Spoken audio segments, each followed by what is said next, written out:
Hi boys and girls, today we're going to do a really short lesson on how to use a calculator to convert fractions to decimals, and I have just 4 fractions here for us to look at today. One of them happens to be one of our easy fractions that we used in one of the other lessons to convert, but I'm going to go ahead and show you how to use the calculator to make those conversions, just so you will know how to do it when it comes time in class.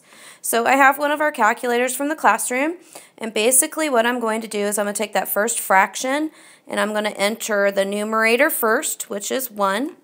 I'm going to push the division button, then I'm going to push the denominator, which is 4, and I'm going to push equals, and as you can see it gives me a decimal of 0 and 25 hundredths.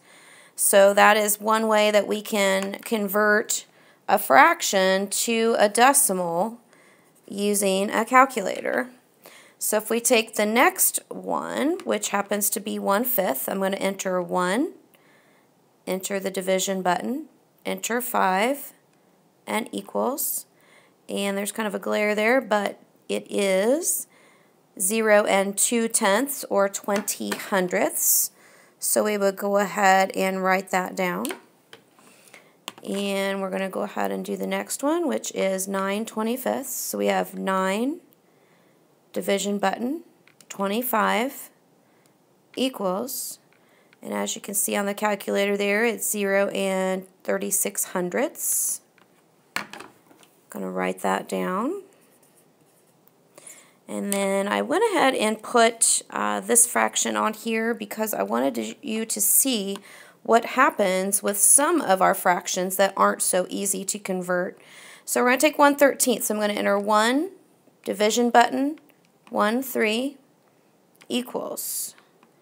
Take a look at that. We have 0, decimal point, 0.769230.769. That's a pretty long one, isn't it? So normally what we would do if we have something that is that long is we will round it to the second, third, or fourth decimal place after the decimal point.